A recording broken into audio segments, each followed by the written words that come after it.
How are you guys doing? Today is Friday, September 3rd, 2021. I'm James Sims, and for this episode of The Elite, I'm going to review the Elite matchups and performances from yesterday, Thursday, September 2nd, from the MLB that took place around the world as soccer teams are qualifying for the 2022 World Cup, and of course the very first ranked matchups of college football for the remainder of the 2021 calendar year and for the 2021 football season. But first, starting off in the MLB, in our nation's capital, the Washington Nationals took on the Philadelphia Phillies. The Phillies would go on to beat the Nationals. The Nats would score the first 6 runs in the game in the first 5 innings. The Phillies would score 3 runs in the 6th, and after they were trailing by 3, the Phillies would end up scoring 4 runs in the top of the 8th. They would end up tying it off of a fielder's choice from Nick Matone. He would score 2 runs, and then it would be an RBI ground out from Odubel Herrera, who would give the Phillies their 69th win of the season. For the Washington Nationals, the start was given to Paolo Espino. He allowed 2 earned runs in 5.1 innings pitched. He would strike out 5 batters before getting pulled in the 6th inning. The loss was given to the Nationals setup relief pitcher, Andres Machado. He allowed 1 run in .2 innings pitched. He would finish out the 8th inning. He would blow the second save of the year, and with this loss, he's now 1-1 on the season. In the Nats batting lineup, their center fielder, Lane Thomas, went 2 for 5 with an RBI and 2 runs. He hit his first home run of the season. Additionally, their elite right fielder, Juan Soto, would be the best hitter on the day yesterday, even though the Nats lost. He went 3 for 4 with 4 RBIs and a run, as he will go on to hit his 23rd home run of the year. And then their first baseman, Josh Bell, went 2 for 5 with an RBI. For the Philadelphia Phillies, the start went to Aaron Nola. He allowed 6 earned runs in the first 4 innings of the game as he struck out 5. The win was given to the Phillies' 4th relief pitcher on the day, Sam Coonrod. Coonrod allowed no earned runs in the 7th inning as he struck out 2. With this win, he is now 2-2 on the season. The save was given to the Phillies' closer, Ian Kennedy.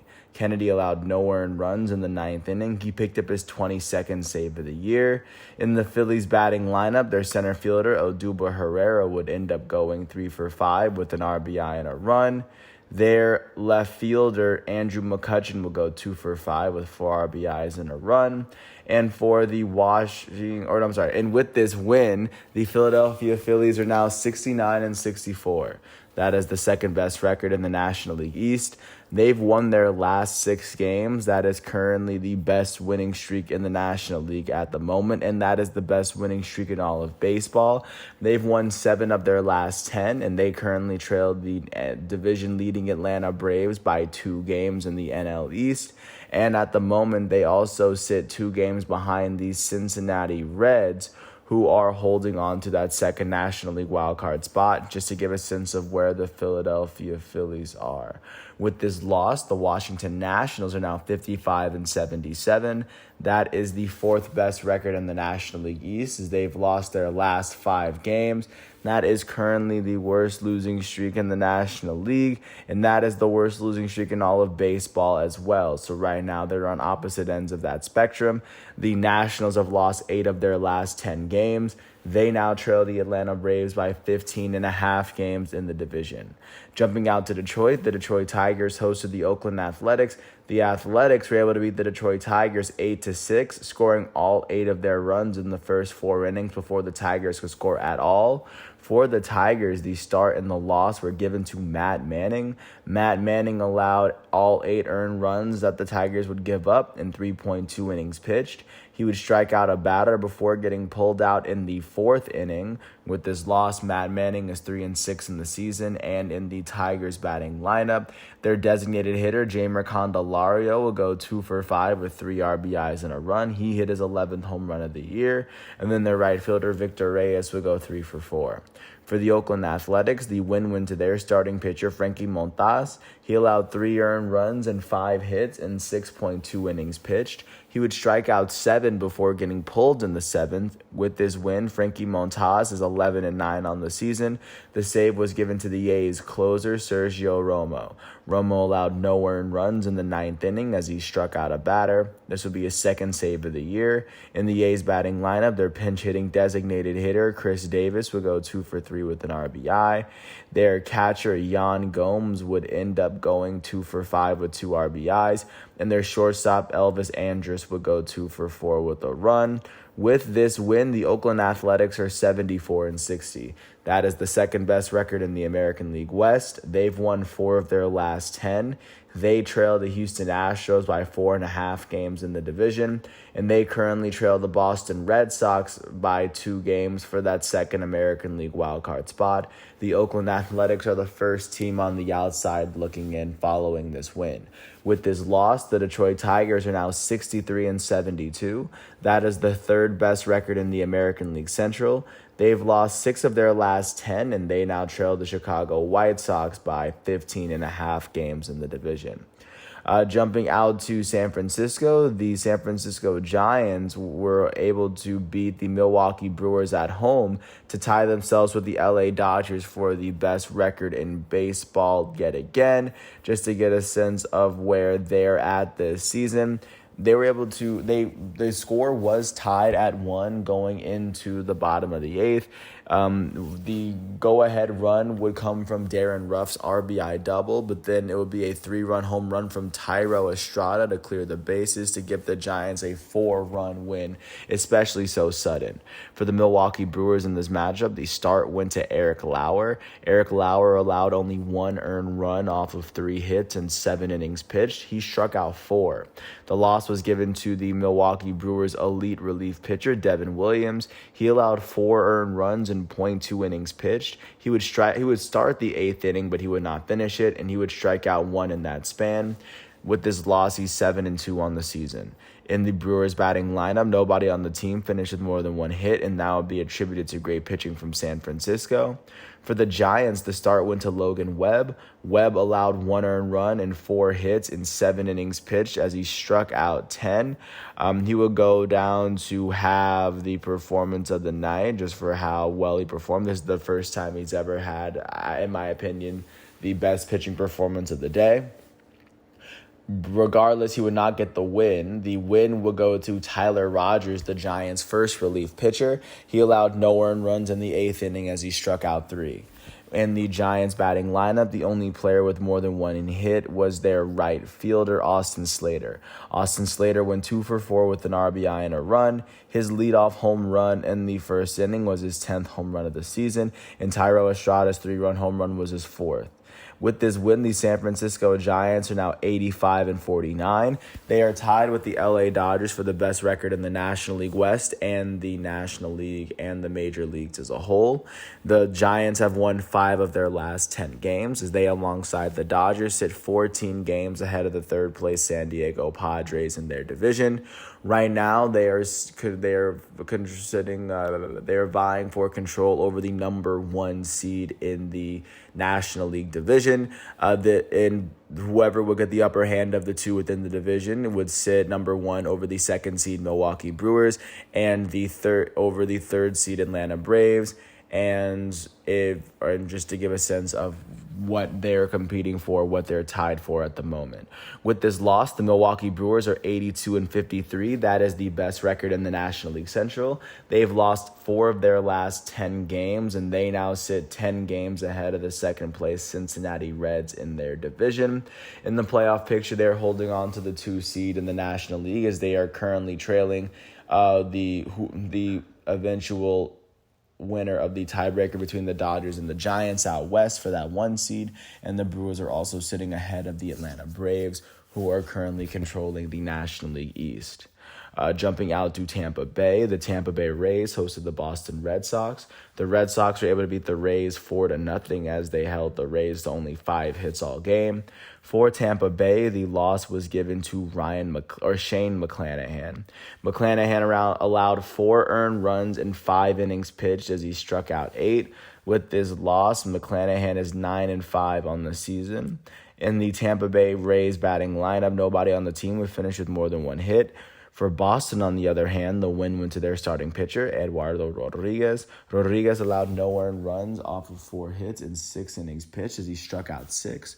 With this win, he's now 11-7 on the season, and the save would go to the Red Sox closer for the day, Garrett Richards. He allowed no earned runs in the last 3 innings of the game as he only allowed 1 hit and struck out 4. This would be his second save of the year. In the Red Sox batting lineup, their right fielder, Hunter Renfroe, went 2 for 5 with an RBI and a run. Their designated hitter, Kyle Schwarber, went 2 for 5 with a run. Their elite left fielder, JD Martinez, went 2 for 4 with an RBI. And then their first baseman, Bobby Dalbec, went 2 for 4 with 2 RBIs. With this win, the Boston Red Sox are now 77-59. That is the 3rd best record in the American League East. They've won their last 2 games, and they've won 6 of their last 10. At the moment, they sit 8 games behind the Tampa Bay Rays in the American League East Division, and they currently sit a game and a half behind the New York Yankees, who are holding on to that 1 seed. Both the Yankees and the Red Sox have won 77 games, but the Red Sox have lost 3 more, which is why there's a 1.5 game difference. And also, the Red Sox sit 2 games ahead of the Oakland Athletics, who are the first team on the outside looking in. With this loss, the Tampa Bay Rays are 84-50. That is the best record in the American League East, and that is still the best record in the American League. They've lost their last 2 games, and they sit 6.5 games ahead of the second-place New York Yankees in their division.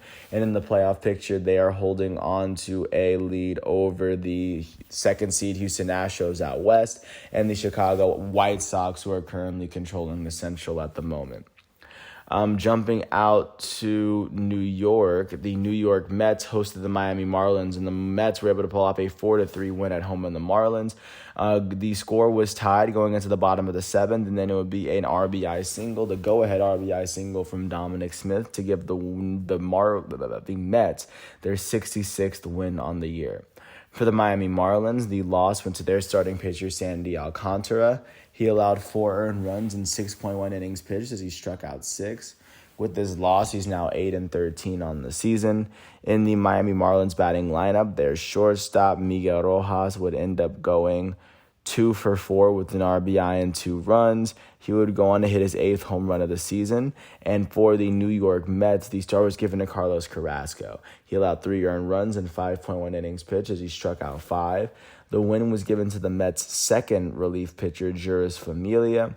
Familia would allow no earned runs in the 7th inning pitch, and he would allow he would strike out 2 batters, and with this win, Familia is 9-3 on the season.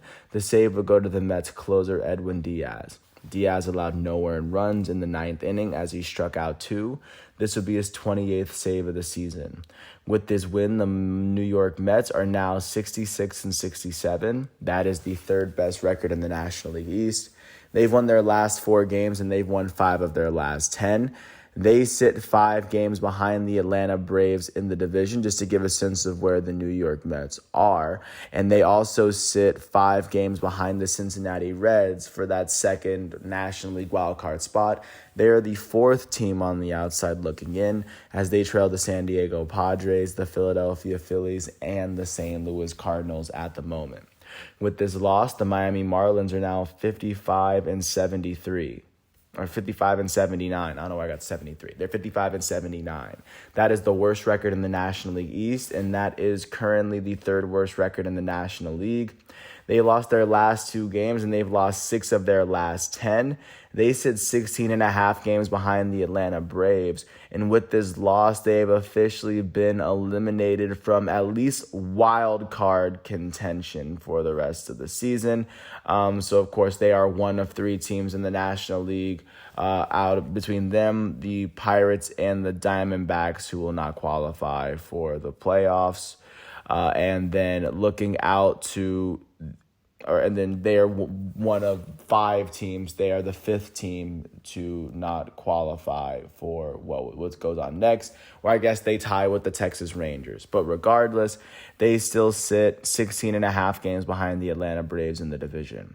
Jumping out to Wrigley, the Chicago Cubs hosted the Pittsburgh Pirates, and the Cubs would win this game 6-5 off of a dropped pop fly from the Pittsburgh Pirates. I actually wish I was making this up. This is what happened.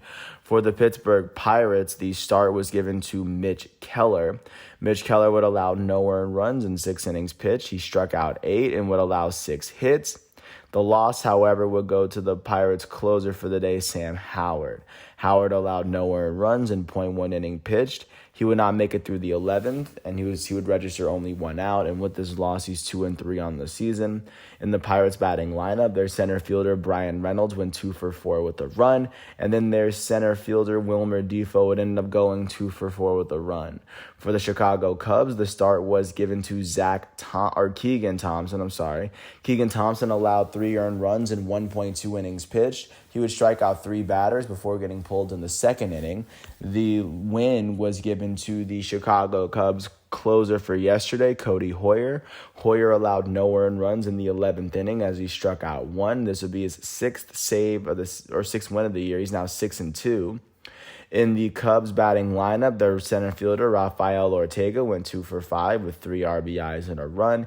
He hit his 9th home run of the year. Their left fielder, Ian Happ, went 2-for-6 with 2 RBIs and a run as he hit his 18th home run of the season. And then their second baseman, Matt Duffy, went 2-for-5. And then their shortstop, Sandy Alcantara, went 3-for-4. Their Sergio Alcantara went 3-for-4 with 2 runs. With this win, the Chicago Cubs are now 60-75. That is the 4th best record in the National League Central. They've won their last 3 games, and they've won 6 of their last 10. They currently trail the Milwaukee Brewers by 22 games in the division. And with this loss, the Pittsburgh Pirates are now 48-86. That is the worst record in the National League Central and the 2nd worst record in the National League. They've lost their last 3 games, and they've lost 6 of their last 10. And alongside the Marlins and the Diamondbacks, they are one of 3 teams that have effectively been eliminated from the 2021 MLB World Series hunt. Just to give a sense of where the Pirates are. And like I said, they still sit 33.5 games behind the Brewers, just to give a sense of how far behind they are. Jumping out to Kansas City, the Kansas City Royals hosted the Cleveland Indians. The Indians would beat the Royals 4-2, scoring 3 of their runs in the top of the 5th inning, thanks to a home run from Owen Miller. For the Kansas City Royals, the start and loss went to Mike Minor. Mike Minor would go on to allow 3 runs in 5 innings pitched as he struck out 4. With this loss, he's 8-12 on the season. In the Royals batting lineup, their first baseman, Hunter Dozier, went 2-for-4 with an RBI. And then for the Cleveland Indians, the win went to their starting pitcher, Tristan McKenzie. He allowed 1 earned run and 2 hits in 6 innings pitched as he struck out 6. With this win, he's now 4-5 on the season. The save was given to the Indians closer, Emmanuel Clase. Emmanuel Clase would go on to allow 1 earned run in the 9th inning. This would be his 20th save of the season. In the Indians batting lineup, their first baseman, Yu Chang, will go 2-for-4 with an RBI and a run. And then their catcher for the day, Ryan Lavarnway, would end up going 2-for-4.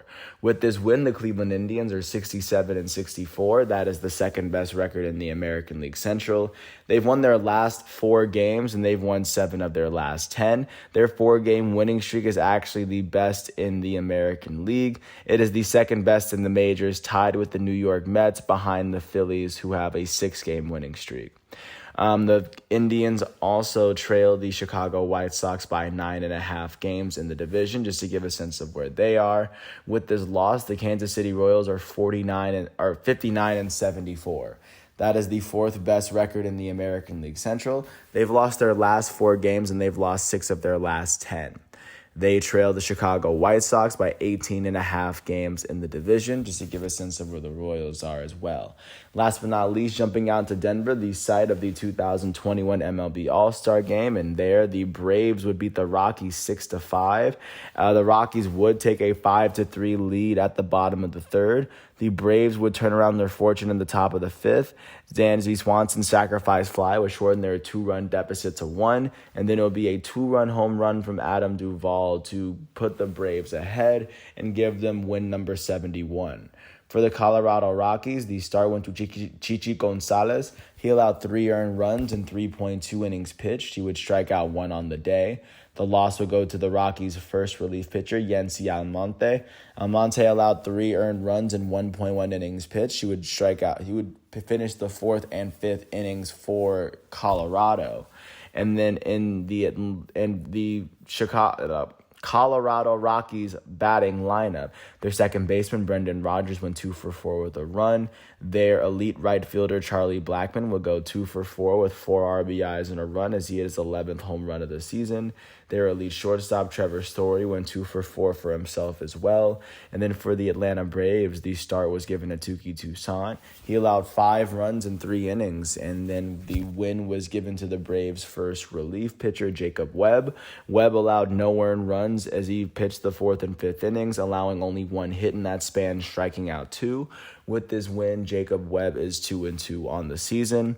And then the save was given to the Braves' good old reliable closer, Will Smith. He allowed no earned runs in 1 inning pitch as he struck out his first. This will be his 30th save of the year. In the Braves batting lineup, their right fielder, Jorge Soler, would end up going 2 for 5 with an RBI and 2 runs. He would hit his 22nd home run of the year. Their third baseman, Austin Riley, would go 2 for 3 with 2 RBIs and a run. And then additionally, their center fielder, Adam Duvall, went 1 for 4 with 2 RBIs and a run as Adam Duvall hit his 30th home run of the season for Atlanta.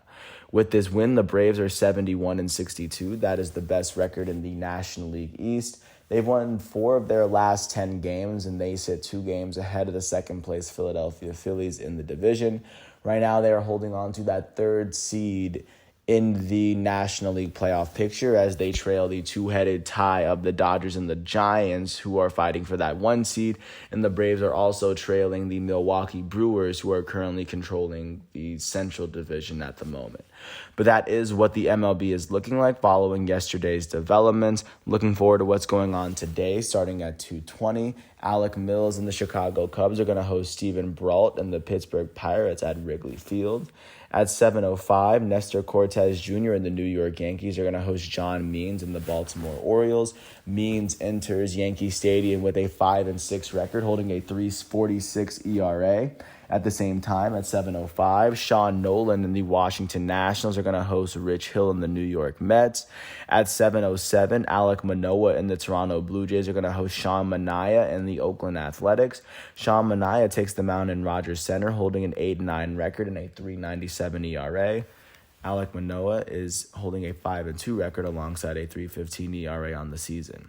At 7:10, Nate Eovaldi and the Boston Red Sox are going to host Cal Quantrill and the Cleveland Indians. Cal Quantrill enters his matchup holding a 4-2 record and a 2.93 ERA, and Nate Eovaldi enters his matchup holding a 10-8 record and a 3.71 ERA.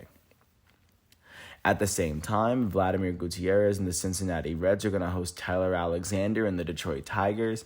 At 7:10, at the same time, Michael Wacha and the Tampa Bay Rays are going to host Randy Dobnak and the Minnesota Twins. At the same time, at 7:10, Jesus Luzardo and the Miami Marlins are going to host Kyle Gibson and the Philadelphia Phillies. Kyle Gibson takes his mound in Lone Depot Park, holding a 4-2 record and a 3.16 ERA. Just to give a sense of what's going on there. At 8:10, Chris Bubich and the Kansas City Royals are going to host the Chicago White Sox, led by their elite starting pitcher, Dallas Keuchel. Keuchel enters his matchup with an 8-7 record alongside an ERA of 5 on the year. And at 8:40, Antonio Senzatella and the Colorado Rockies are going to host Huascar Ynoa and the Atlanta Braves. Huascar Ynoa enters his matchup holding a 4-4 record and a 2.90 ERA. And, of course, he does pack a little pack in his punch as he can hit the ball as well. At 9:38, the Los Angeles Dodgers are going to be led by their all-star pitcher Shohei Ohtani as they host Glenn Otto and the Texas Rangers. Shohei Ohtani enters his matchup with an 8-1 record, holding a 3 ERA.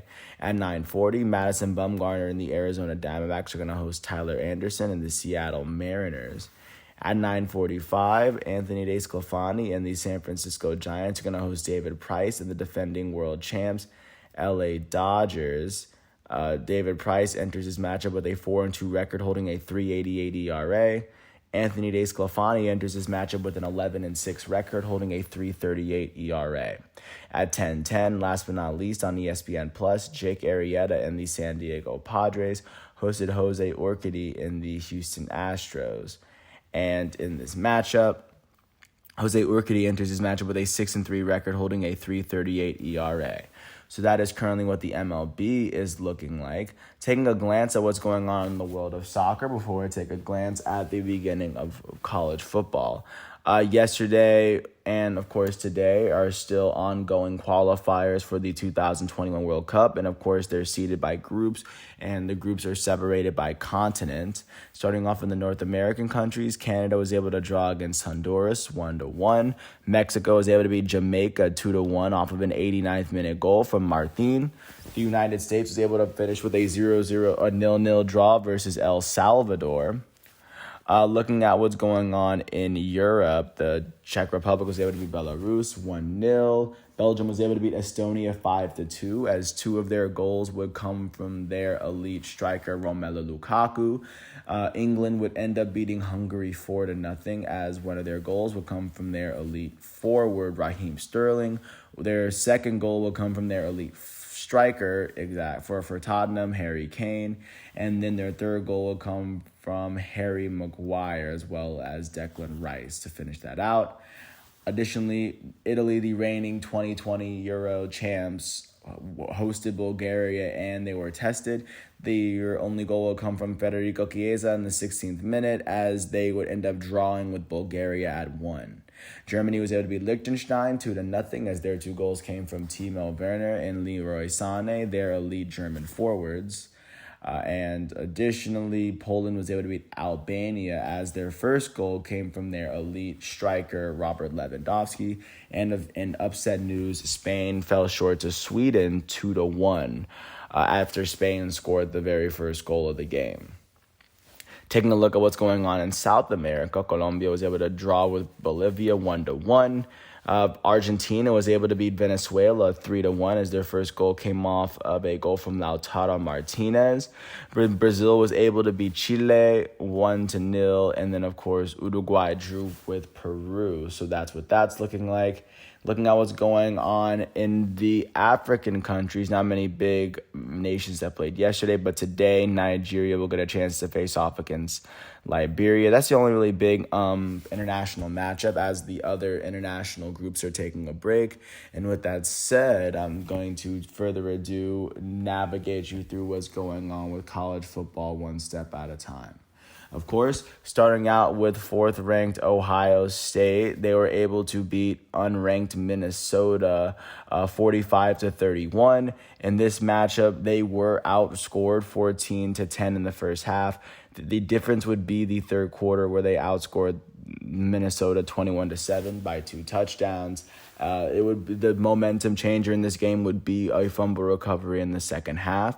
For Minnesota, their starting quarterback Tanner Morgan threw for 205 yards and a touchdown. On the ground, their running back Mohamed Ibrahim ran for 163 yards on 30 carries with 2 touchdowns against the Ohio State defense week 1. That's incredibly impressive. And then for the fourth-ranked Ohio State Buckeyes, their starting quarterback CJ Stroud would complete 13 of his 22 passes, throwing for 294 yards for 4 touchdowns and a pick. He also ran for 13 yards. You add both of those together, he was able to finish with 307 yards on the season, or 307 yards on the day. And on the ground, Mayan Williams had 125 yards on 9 carries and a touchdown. He would also so that would go on to be his game. Chris Olave on the receiving end would finish with 117 yards off 4 receptions and 2 touchdowns. And then on the defensive side, Ronnie Hickman and Taraja Mitchell would finish with double-digit tackles. So that is how Ohio State would finish out. They are now 1-0 and 1-0 in the Big Ten as of right now, as it pertains to their current schedule. Jumping out to 22nd ranked Coastal Carolina, they were able to host the Citadel, and they were able to pull off a big win from the team that faced off from just across the Carolina border. In this matchup, the Coastal Carolina would dominate this game from beginning to end. At one point, the score was 45-7 in the third quarter, going into the fourth quarter, just to give a sense of what the dominance looked like. On the offensive side for Coastal Carolina, they start for the quarterback position, went to Grayson McCall. He completed 16 of his 19 passes for 262 yards and a touchdown. He would also go on to run for 24 yards as well, so that would go on to be 286 yards total for him. Shamari Jones finished with 100 yards on 9 carries and 2 touchdowns on the ground, just to give a sense of where he was contributing. On the defensive side, CJ Brewer was their leading tackle. He had 9 on the day. With this win, they now sit 1-0 over the Citadel. Jumping over to the next game that took place yesterday, 24th ranked Utah faced off against Weber State, and in this matchup, Utah would end up getting the better of Weber State, winning 40-17. This would be virtually a bloodbath from beginning to end, is probably the nicest way to put it. For Utah, Charlie Brewer, their starting quarterback, threw for 233 yards and 2 touchdowns. He would also go on to run for 15 touchdowns, giving him 248 total yards of offense. The running back, Tavion Thomas, had 107 yards on the ground and 2 touchdowns. Just to give a sense of what he was doing on the defensive side of the ball, they were able to get an interception from Devin Lloyd, and they were able to pick up their first win of the season as Weber State drops to 0-1. And then, of course, Arizona State was able to beat Southern Utah 14-1 at home as they picked up their very first win of the 2021 season.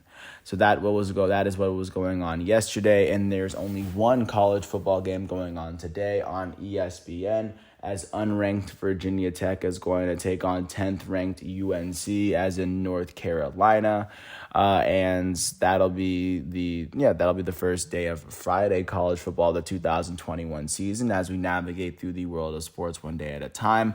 I want to thank everyone once again for listening to all 32 minutes of this piece. I want to thank the MLB, ESPN websites for giving me the facts and figures that I needed. I want to apologize for all the names that I butchered, because I do hope on getting them right. And I want to thank everyone once again for listening to this piece. I hope all is well, and I hope to catch you guys with another episode of this tomorrow once all of today's episodes are done. Once again, today is Friday, September 3rd, 2021.